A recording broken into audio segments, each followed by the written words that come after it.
니까야 무상품부터 하겠습니다. 네, 하시죠. 오늘은 제22주제 무더기 상류따 무상품 무아인 것 경 하겠습니다. 비구들이여 물질은 무아다. 무아인 것은 이것은 내 것이 아니고 이것은 내가 아니고 이것은 나의 자아가 아니다 라고 있는 그대로 바른 통찰지로 봐야 한다. 느낌은 무아이고 인식은 무아이고 심리 현상들은 무아이고 아르마리는 무아다. 무아인 것은 이것은 내 것이 아니고 이것은 내가 아니고 이것은 나의 자아가 아니다라고 있는 그대로 바른 통찰지로 봐야 한다. 비구들이여, 이렇게 보는 잘 배운 성스러운 제자는 물질에 대해서도 염호하고 느낌에 대해서도 염호하고 인식에 대해서도 염호하고 심리 현상들에 대해서도 염호하고 아르마리에 대해서도 염호한다. 염호하면서 탐욕이 빛바래고 탐욕이 빛바램으로 해탈한다. 해탈하면 해탈했다는 지혜가 있다. 태어남은 다했다. 청정 범행은 성취되었다. 할 일을 다해 마쳤다. 다시는 어떤 존재로도 돌아오지 않을 것이다 라고 꿰뚫어 안다. 네, 오온을 무상고무아로 관찰하는 핵심입니다.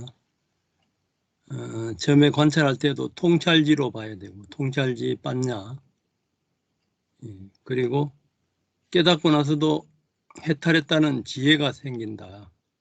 결국 지혜의 완성으로 갑니다. 그리고 이제 모든 청정 범행은 성취되었다. 할 일을 다해 마쳤다. 다시는 어떤 존재로도 돌아오지 않을 것이다.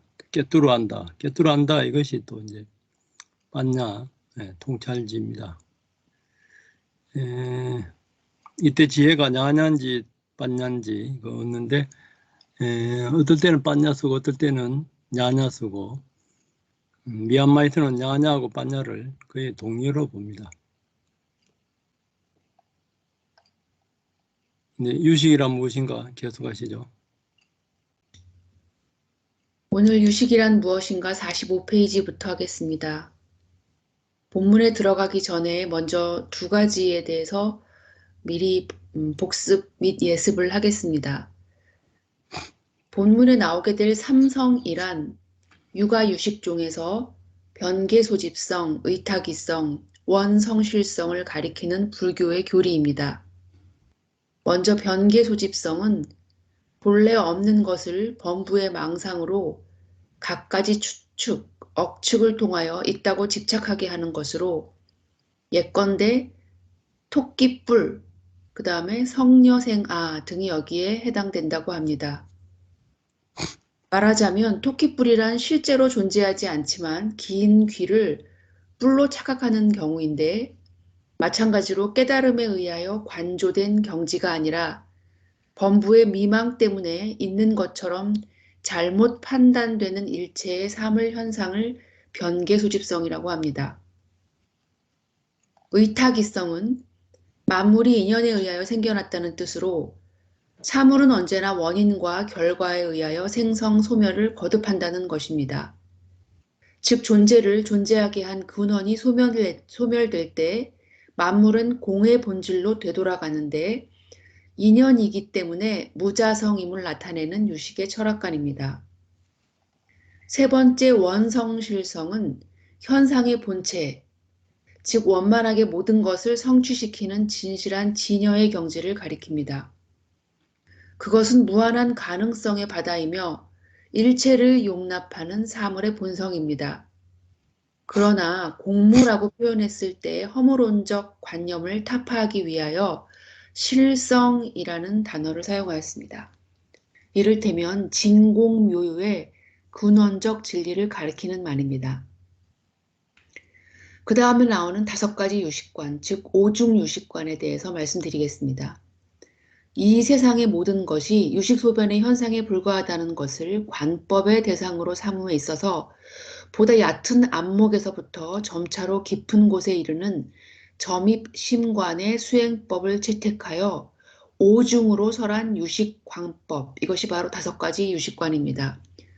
유식사상에 있어서의 육아행의 실천은 궁극적으로 중생이 가지고 있는 번뇌장과 소지장을 단멸하려는 보살도의 수행과 크게 다르지 않으며 이 수행도를 이론적으로 뒷받침해주는 유식사상 등도 사실은 그 이념을 주의 깊게 고찰하여 보면 바로 우리 각자가 일상생활 속에서 흔히 상용하고 있는 유식소변에 불과하다는 것입니다.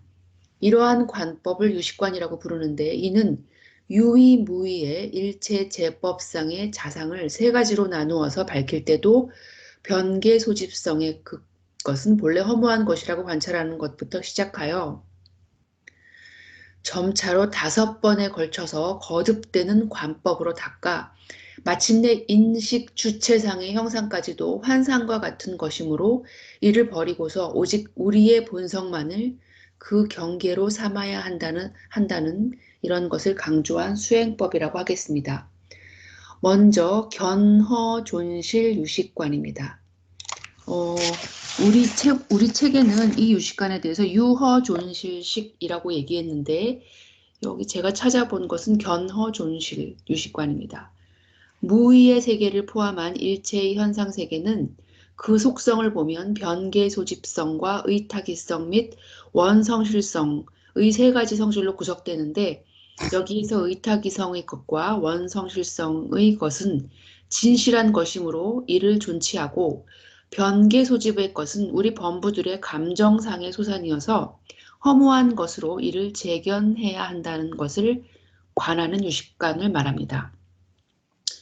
2번째, 사람 유순 유식관. 이게 이제 유허존실식이 아니라 유허존실식은 견허존실 유식관을 말합니다. 사람 유순 유식관은 제1중의 유식관에서 즉 유허존실식, 즉 견허존실 유식관에서 변계소집성의 것은 허망한 감정의 소상이기 때문에 이를 버리고 의타기성의 사물과 원성실성의 이치는 우리의 인식을 여의지 못한 진실한 것으로 취했는데 여기에서는 우리들이 잘못 인식하면 마음 밖의 사물이 별도로 있는 것으로 남원할 우려가 있으므로 이를 버리고 순수한 마음만을 유존시켜야 한다는 관법을 말합니다. 섭말 귀본 유식관은 제2중 유식관에서 내심의 순수한 마음만을 취했으나 더 나아가 그 내심 중에서도 견분과 상분의 능변의 본체인 자체분이 변한 것인 바 지말적인 작용에 불과하므로 자체분을 수습하여 본체에 귀입시키는 안목으로 마음을 관찰하라는 선말 귀본 유식관을 내세우는 것이 이 단계의 관법이라고 합니다. 4번째, 은혈현승 유식관. 이것은 제3중 유식관에서 마음의 본체인 자체분만을 관심의 대상으로 하고 지말적인 것은 본체에 기결시켰으나 이 자체분 중에서도 심리작용인 심소법은 그 세력이 은혈함으로 수승한 심왕법만을 대상으로 하여 한층 더 심오한 관법을 하여야만 올바른 수행이 된다는 의미에서 은혈현승의 유식관이라고 합니다. 5번째, 견상증정의 유식관. 책에는 우리 본문에는 유상증성식이라고 하는데 제4중의 유식관에서 심왕법의 세력은 어떠한 심소에 그것보다도 뛰어나므로 이를 중심으로 관법을 행해야 할 것을 요구했지만 이 심왕법도 자세하게 그 내면을 고찰해보면 상용과 체성으로 구분되어 있으므로 순수한 유식관법을 실행하기 위해서는 상용을 버리고서 체성만을 증득하여 이를 대상으로 삼아야 한다는 견상증석의 유식관을 주장하는 것입니다. 그렇다면 우리 책의 본문으로 들어가서 한번 읽어보겠습니다. 본문의 제2절 삼성의 설하기를 5가지 유식관 중에 유허존실의 유식관에 대한 서술이다 이렇게 되어 있습니다. 그러니까 제가 본문에서 말씀드린 견허존실 유식관에 대해서 먼저 얘기하고 있습니다. 이 불사의한 일심 속에 성, 즉 본성과 상, 즉 현상의 존재가 있다.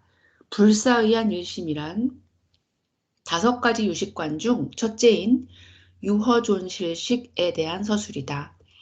변계 소집의 존재를 부정하고 의탁이와 원성실의 존재를 긍정하는 광법이기 때문에 그 설명은 결국 삼성의 설명이 된다.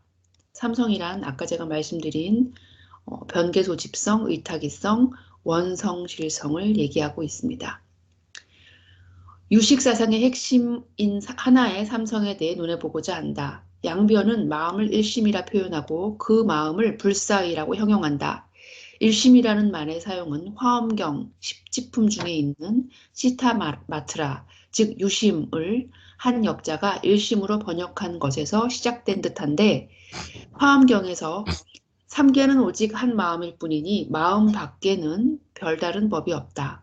마음과 부처와 중생, 이 셋은 차별이 없다. 이렇게 말한 데서 알 수 있습니다. 인도 일의 유심, 즉 오직 마음뿐이라는 사고를 보다 구체적으로 만물을 완전히 포함하는 나의 한 마음으로 파악하는 특징을 볼 수 있다. 그렇지만 양변이 그 일심을 항상 불사의라고 강조하는 것에 주목해야 된다. 일심은 나의 작은 부분인 마음이 아니라 일진법계라고 바꾸어 말할 수 있을 정도로 선이든 악이든 올바름이든 거짓이든 일체 만물을 완전히 포괄하는 광대무변한 마음이다. 그러므로 일심은 우리 범부의 생각으로는 결코 파악할 수 없는 것이며 또한 한계가 있는 언어로는 표현하기 힘든 불사의한 것이다.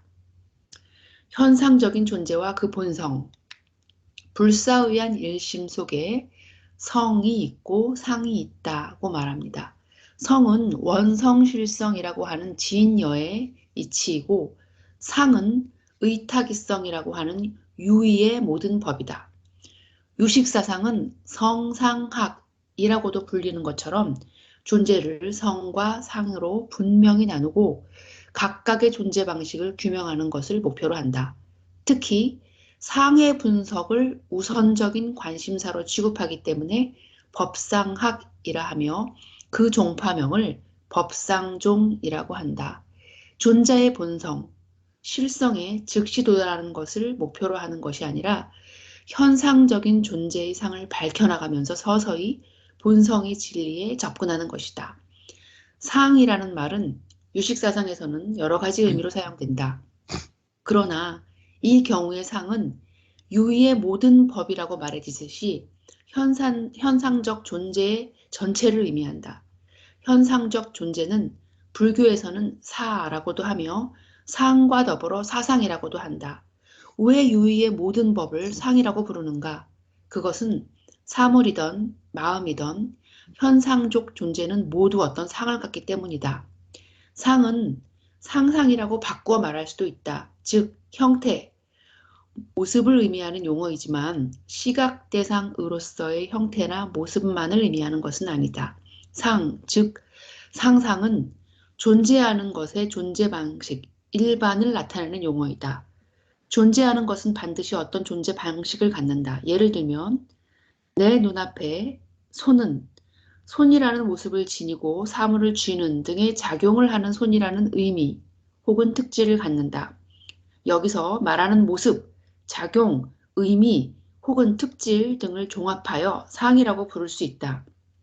또 그와 같은 상을 현상적인 존재는 갖고 있으므로 유의법을 상이라고 한다. 나는 지금 눈앞에 손을 보면서 나의 손이라고 생각한다. 마음을 의식하여 나의 마음이라고 사고한다. 그러나 이러한 대상으로서의 손이나 마음, 특히 대상을 지각하는 마음까지 모두 가상의 존재이지 마음의 본성이나 실성이 거기에 현현하는 것은 아니다. 이 마음의 본성, 실성을 성이라고 부른다. 현상적 존재를 사라고 부르는 것에 대해 그 사를 꿰뚫어 도리를 아는 것, 그 도리 자체를 이라고 부른다. 이가 바로 성에 해당한다.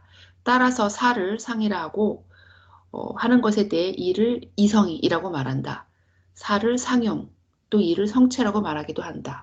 즉 상이 이제 우리가 어떤 특질을 아는 것을 성은 그것의 본체, 또 유의의 제법, 이것의 상응하는 것으로 진여의 이가 있고 또 의타기성 이것이 이제 원성실성 그리고 사는 이 사상은 이성 상용은 성체로 서로 맞닿아 있습니다. 사, 즉 사상의 관찰로 시작해서 마지막으로 이 또는 이성의 깨달음에 이르는 것이 유식관의 목적이다.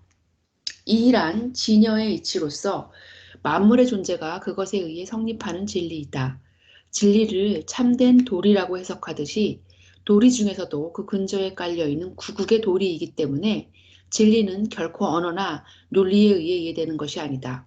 이것은 언망려절, 즉 언어의 사고가 끊어진 잔해증, 그 자체 내에서 증명되는 언망려절 잔해증의 경계라는 표현처럼 각자의 최고지에 의해 깨달아지는 것이다. 단번에 체득되는 지혜가 아니기에 진리에 근거하여 존재하는 현상적 사물을 관찰하고 분석하고 그러한 진리가 존재함을 미루어 알지 않으면 안 된다. 미루어 아는 것을 통해 관찰되는 리는 무엇인가? 이것은 마음법 연생의 일리이다. 마음이든 육체이든 자연계이든 존재하는 모든 것은 인과 연에 의해 생겨난다는 연기의 이치이다. 유식 사상의 아알라야식의 연기의 이치이다. 만물을 마음속에 모두 걷어들이고 만물은 아알라야식 속의 종자를 인으로 하고 그 외에 여러 가지 연의 도움을 받아 생겨난다고 한다. 지금 내가 보는 현상적 존재는 산이든 하늘이든 나의 육체이든 마음이든 확실히 모두 내 마음속의 영상이고 표상이다. 깊은 잠에서 돌연 눈을 뜨고 현실로 돌아온다. 그리고 오늘은 누구와 만나지 않으면 안 된다고 생각한다. 앞서 약속한 행위의 결과가 이른바 종자로서 심층 심리 속에 저장되어 그것이 오늘이라는 연을 만나 그와 같이 생각하는 마음이 생겼다고 말할 수 있다. 누구와 만난다는 생각만이 아니다. 조용히 자기 마음 내부에 침잠하여 거기서 일어나는 사상을 조용히 관찰할 때 만법 연생의 일리가 생생하게 작용하고 있는 것을 알아차릴 필요가 있다. 즉 연기의 이에 의해 생기는 만물은 오직 마음이고 오직 식이고 더구나 꿈 같은 것이라는 이치이다. 마음법은 오직 마음이고 꿈과 같다고 관하지 않으면 안 된다. 확실해 마음은 생기자마자 곧 멸해버리는 강물의 흐름과 같다. 있으면서 동시에 없다. 있고 없음이 마치 꿈과 같다. 이 꿈과 같은 존재를 존재답게 하는 이치. 그것이 만물에 작용하는 연기의 이치이다. 이 연기의 이치는 우리 본부도 알 수 있다. 그러나 이 연기의 이치를 이치답게 하고 있는 구국의 진리, 즉 진여의 이치는 성자의 지혜에 의해서만 회복될 수 있다. 진여의 세계는 일미평등의 세계이고 만물이 전개되는 사의 세계는 다미차별의 세계이다. 그러나 이 차별의 세계, 구체적인 사상 속에서 구체적으로 작용하는 이치를 관찰함으로써 일미평등의 진리에 도달할 수 있다. 유식사상이 마음을 성과 상으로 엄격하게 구별하고 먼저 상에 관한 분석으로부터 출발하는 이유가 바로 여기에 있다고 말할 수 있다. 이 불가사의한 일심의 본성은 바로 진여라는 뛰어난 진리이다. 이것을 원성실상이라 이름한다. 원만히 성취되어 있고 본질적으로 견고하며 부동하기 때문이다. 이상입니다. 네, 오늘 뭐 육식의 핵심 그 원리와 가는 과정까지를 다 정리를 해 오셨네요. 여기 정리해 보시니까 어떠세요? 다 이해되죠? 네. 예, 법사님, 항상 제가 어떤 발표를 준비할 때, 이 발표를 준비하기 전에 수행하면서, 좀 어떤 경험을 하고, 그 경험을 제 나름대로의 언어로 정리한 다음에 공부를 하게 되면, 이게 그거구나, 라고 좀 알게 되는 면이 있는 것 같습니다. 네. 그러니까 이론과 수행이 둘이 아니라요. 이렇게.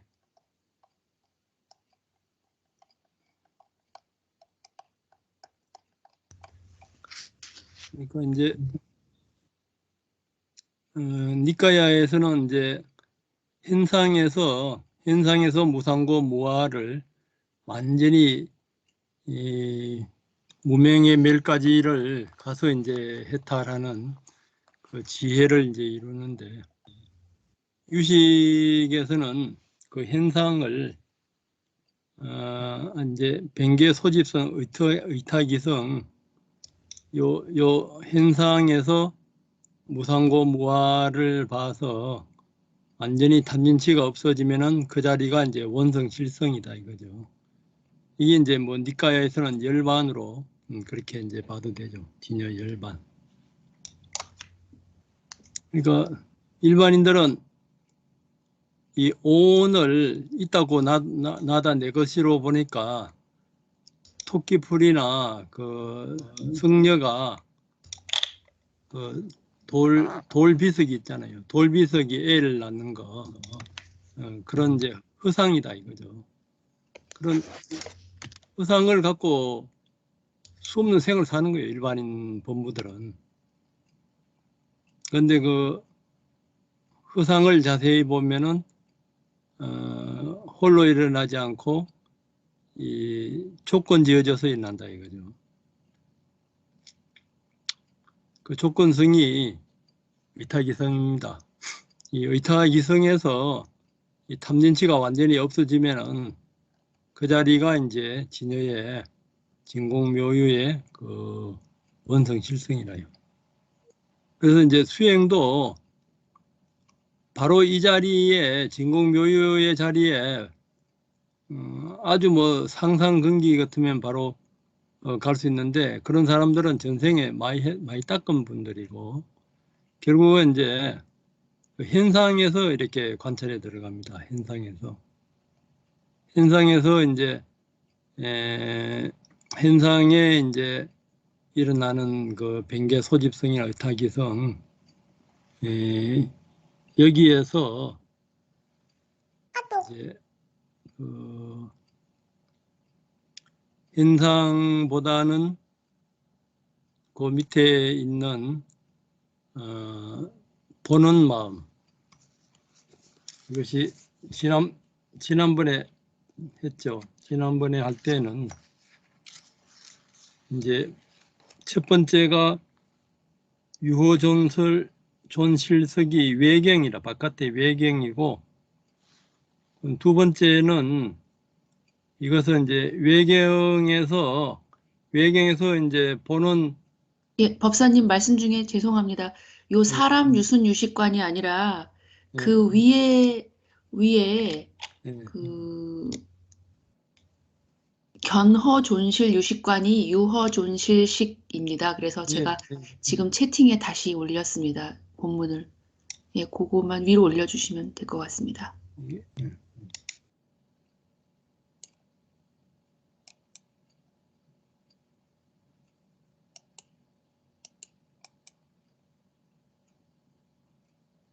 붙여넣기.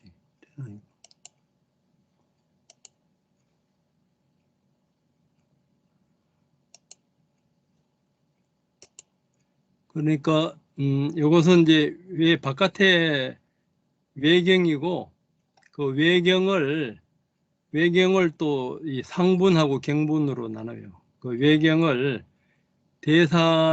그 외경을 또 대상하고 또 요 선말 유식관에서는 요 견분 위주로 보는데, 상분 견분은 이거는 이제 그 의식에서 이제 주관과 객관에 이제 해당하는데 자꾸 이제 안으로 들어요. 안으로 들어가면은 이제 네 번째는 그 자정분으로 돼요. 자정분은 이제 그 거울로 말하면은 거울에 이제 바깥의 대상을 그 그림자가 있고 그림자를 보는 마음이 있고, 이것은 이제 거울맨이죠. 이것을 이제 또 지혜로 표현할 수가 있는데, 거울맨에서도 심한과 심소가 있어요. 이 그 자정분 안에 그 심한과 심소가 있는데, 심한은 식이고 심소는 수상 그 행위라요. 거기에서도 이제 심항 위주로 가면서 심항에도 이제 그 사와 현상과 본체가 있다 이거예요. 뭐 시망에도 있고 그 상가성은 사실 그 현상에도 상가성은 있습니다. 그래서 이제 성 이 자체가 이 본체의 진여의 본체라요. 원성실성이라요. 원성실성이 이제 열반이다, 뭐 불성이다, 뭐 진여다, 뭐 표현은 그렇게 할 수가 있습니다. 이 본체 이제 원성실성도 뭐 또 이제 니까야식으로 하면은 수다원의 원성실성, 사담 아남의 원성실성, 보살의 원성실성 그렇게 나눌 수도 있습니다. 그래서 이제 아라한 넘어서 부처의 원성실성까지를 이제 가는 것이 그 유식 수행의 그 목적입니다. 이를 가기 전에는 바깥에 일어나는 현상들이 이 전부 다 유의 현상들이 이 변기의 소집성부터 위탁이성 이런 것들은 전부 다 어떤 모양이나 상이나 어떤 특징들이 있어요. 그 본체에는 비어 있는 진공 완전히 그 진여의 자리라요. 진여의 자리가 아무것도 없는 것이 아니고 그 진여의 자리에서 이 의타기성의 지혜와 자비에 무량한 지혜와 자비에 불가사의한 업이 다 일어납니다. 이것을 이제 기신론에서는 일심이문이라 해서 이걸 일심을 이제 이것을 이제 진여고 이것을 진여문이고 이거 생멸문이고 결국은 완전히 이제 깨친 상태에 가게 되면은 의타기성과 원성실성이 이게 일심에서 하나가 됩니다. 하나가 일심에서 그게 이제 기신론에서는 이제 그렇게 보고 이제 유식에서는 이제 이렇게 상과 성을 이렇게 나눠서 설명했어요.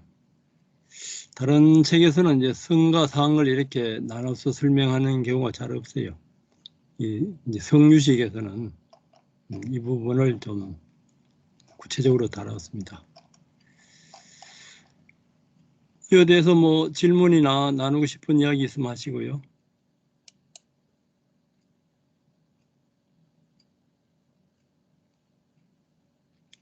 이해가 다 되시죠? 이것도 이제 핵심 그 원리만 알면 재밌어요. 이게 이제 용어가 자꾸 틀려서 그렇지 반야신경의 오온계공도나 그 기신론의 일심 이문이나 여기 이제 승상이 이제 나중에는 하나가 되는 거죠. 탐진치가 완전히 없어지는 거. 그래서 이제 그렇게 하는 방법은 그 니까야에서 사실 오온에서 무상고 무아를 얼마만큼 깊이 보느냐. 관찰이 깊어지면은 색선양 미척법 아니미 설신에서 일어나는 의식의 오온이 다 없어지요. 의식의 오온이 없어지면은 이제 요 견분 상분이 없어지고 이제 자체의 그 정자정분 이제 거울 면에 가게 되면은 거기에서는 이제 지혜의 아는 마음만 있는데 아는 마음에서도 이제 그 맹색이나 아리아식의 또 거기에 식과 심소가 있어요. 그때도 이제 시망 위주로 보게 되면은 그 시망에서 또 성과 상, 체와 용 그것이 있으니까 시망의 본체 자리까지를 가게 되면은 그 자리가 이제 열반이다 이거죠. 이 도표를 잘 이해하세요.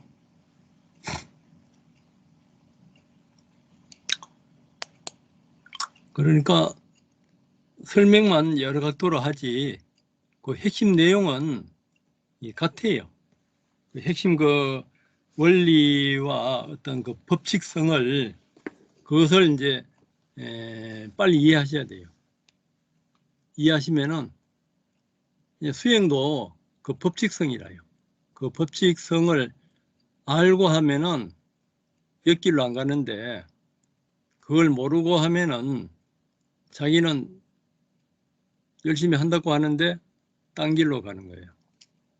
그런 이론이 요가에서도 상키아 철학에서 푸르샤 프로그르티, 또 우파니샤드에서 아트만 브라만, 이런 이제 우주 이력, 순수 정신 물질, 그것이 지금 뭐 몇천 년 뭐 이상 그렇게 내려오고 있거든요. 이제 그쪽의 이론을 갖고 그쪽으로 수행하면 또 그렇게 현상이 나타나요.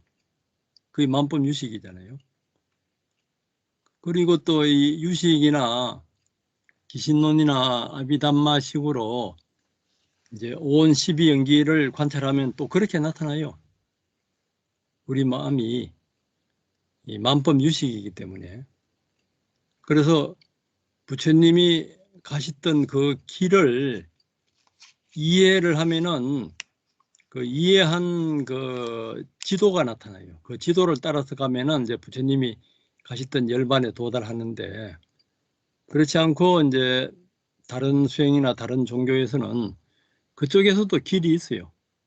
길이 있는데 이제 불교에서 봤을 때는 정상 꼭대기까지는 못 가고 상계에 천상과 이제 육도를 계속 맴돈다 이거죠. 물론 이제 그쪽에서는 자기들도 이제 간다 그러죠. 간다 그러니까. 그래서 라제니시 이런 분들은 수행도 뭐 이렇게 도박으로 봅니다. 이 끝에 가봐야지 맞는지 안 맞는지 확실히 아는지, 서로가 전부 다 최고라 하니까. 근데 이제 그 우리가 이제 이론적으로 이렇게 봐도 부처님의 그 수행 이론만큼 이렇게 자세하고 구체적이고 과학적이고 점검하는 것이 확실히 돼 있는 것이 없습니다. 제일 자세해요. 네, 그래요. 뭐 딴 질문 없으면은 체험담 나누기로 가고요. 오늘 발표하신 조원주 선생님부터 체험담 말씀하시죠. 예, 법사님. 그 지난주에 하루 좀 배가 많이 아파서 이제 저녁도 굶고 일찍 잠이 들었는데 이제 새벽에 수액 시작할 때 이 차크라 호흡을 하는데 이제 마음에서 이제 단전부터 정수리까지 이제 빛 흐름이 그게 진짜 있는 건 아니고 이제 그런 상상이 갑자기 들었습니다. 그래서 빛 흐름이 여러 갈래가 생겼는데 그게 한 다발로 묶여져서 정수리로 이제 굵은 빛다발이 이렇게 막 솟구쳐 나가는 이제 그런 상이 보였고, 그러면서 이제 항상 제가 수행하면 집중할 때마다 생각나는 그 어릴 때가 있습니다. 그 집이 제가 3살 때 이사를 나왔으니까 그래봤자 2~3살일 때일 텐데 아주 강한 햇볕이 막 비치는 마루에 이렇게 마루에 그 마루에다 이불 딱 대면 마루 냄새가 나거든요. 그 냄새랑 막 쏟아지는 해, 그 기억이 자꾸 나는데, 그때랑 갑자기 또 초등학교 입학했을 때 그 막 학교에서의 생활 이런 게 다 그 안에 있어가지고 그걸 계속 보고 있다가 존재감에 또 의식을 이렇게 놓으니까 그 존재감 뒤에 내가 있구나라는 그런 눈을 통해 창밖을 내다보는 그 의식 뒤에 또 그것을 알고 있는 마음이 있었고, 이제 그러면서 의식이 다시 무릎이나 배나 이 팔이 차갑구나라는 것을 또 알게 됐는데, 그게 내가 지금 찬 방에 앉아 있어서 차다라는 그런 상상을 다 없애고 그냥 찬 공기가 살에 맞닿은 그것에만 집중을 하다 보니까 이게 느낌은 차고 이 찬 공간에 있다는 생각은 그 느낌을 가지고 느낌이 들었을 때 주로 어떤 상황이었는지에 대한 그 경험이 결합되면서 방이 차다고 느끼는 것이구나. 이렇게 제가 알게 되었고, 그러면서 또 몸이 어깨가 아프고 목이 아플 때 그것을 그냥 단순히 바라만 보고 있으면 이 몸이 이런 통증이나 몸의 느낌을 떠나게 되면 굉장히 아는 마음이 커진다는 것을 알았고, 아는 마음이 커져서 몸을 떠난 의식은 아는 마음이 커지고 굉장히 방향성이 뚜렷해지고 내가 여기 왜 왔는지에 대한 그런 어떤 굉장히 뚜렷한 그런 자각이 든다. 그런 것을 알게 됐고, 그렇습니다. 이제 그러면서 제가 우연히 어떤 유튜브를 맞닿게 됐는데 그 유튜브 내용이 뭐였냐면 똑순이 김민희라고 다들 아실 텐데 그 똑순이 김민희가 어른 연기자로 이제 성장하면서 자기가 예전 그 똑순이가 너무 싫어서 막 똑순이를 버리려고 그 옛날 필름들 가지고 있는 거 다 버리고 찢고 막 했다는데 뭐 어렸을 때 여러 가지 기억들 때문에 성인이 돼서도 막 죽고 싶고 그랬다고 합니다. 근데 그 방송이 새롭게 하소서라는 기독교 방송이었던 것 같은데 거기서 자기가 막 차를 타고 가면서 죽으려고 막 죽는 방법을 생각하고 막 이러고 있었는데 갑자기 목소리가 하나 들리더래요. 그 목소리가 처음에는 나 하는 목소리였는데 그게 뭔지 자꾸 그 목소리를 듣다 보니까 그게 바로 자기 어릴 때 목소리였는데 그 목소리 뒤이어서 이제 하느님이 자기한테 내가 기뻤다 이렇게 얘기를 하더라는 겁니다. 그래서 그 목소리가 누군가 봤더니 자기가 아주 어릴 때 캐롤을 불렀는데 그 캐롤의 자기 목소리였고 82년도 40년 전에 그 캐롤 그 음악의 한 구절인데 그 구절은 그때 자기가 어릴 때인데 하루에 17곡을 부르느라고 너무너무 힘들었는데 그 곡이 맨 마지막 곡이었다고 합니다. 근데 그 노래를 부를 때 자기가 하나님이 기뻤다. 어린 아이가 나를 찬양해서 기뻤다라는 그 얘기를 듣고 나서 자기가 똑순이를 더 이상 부정하지 않게 됐다. 뭐 이런 내용인데 이제 제가 봤을 때는 얘가 어렸을 때 그 힘든 상황에서도 마지막 그 노래를 부르면서 그때만큼은 아마 하느님을 진짜 찬양하지 않았을까. 그리고 우리의 잠재의식 속에는 모든 것이 다 들어있구나. 그래서 필요할 때 진짜 무슨 마법의 주머니처럼 그렇게 자기에게 그런 어떤 필요한 느낌이 적재적소에서 이렇게 나오는구나. 시공간을 뛰어넘어서 자기가 자기에게 그렇게 위안을 주는구나. 그런 생각이 들었습니다. 근데 오늘 유식 공부를 하다 보니까 이런 것들은 인연법을 알지 않아도 다 알게 된다. 범부들도 여기까지는 안다. 마음법은 오직 마음이고 꿈과 같으며 생멸해버리고 강물의 흐름과 같다. 꿈 같은 존재를 그렇지만 이제 꿈 같은 존재를 존재답게 하는 이치, 그 이치를 아는 것은 이 부처님의 불법을 통해서 많이 알 수 있다. 이 말씀인데 보통 기독교 신자들이 이렇게 다 굉장히 자기 잠재의식 속에서 하느님의 말씀을 끌어올려서 이렇게 하고 있지만 사실은 진정한 이 원성실성을 만나기 위해서는 이제 불교 공부를 해야 된다. 이런 말인 것 같습니다. 이상입니다. 원성희선을 만나기 위해서는 일단 아까 그 5단계처럼 첫 번째 단계에서 일단 바깥의 경계에서 벗어나고 바깥의 경계를 보는 또 주객의 마음, 상분과 견분의 마음에서 상분에서 벗어나고 자꾸 이제 안으로 들어야 되는 거죠. 견분, 상분 이전엔 또 아는 또 지혜의 마음, 지혜의 마음에서도 또 식하고 심소가 같이 작용을 해요. 그때도 이제 식 위주로 가고 식에서도 이제 그 본체 자리에 비어 있는 그 열반의 진여의 자리가 이제 본체 자리니까 그쪽으로 이제 가는 길만 알면은 아까 또 순이든 뭐 누구든 다 이렇게 깨달을 수가 있는데 거기에서 자기 나름대로 어떤 생각해가 대상에서 그 대상이 하나님이든 부처님이든 그 대상은 다 헛것이거든요. 그래서 중국의 임재수님이 부처를 만나면 부처를 죽이고 스승을 만나면 스승을 죽이라는 것이 그런 관념의 대상이거든요.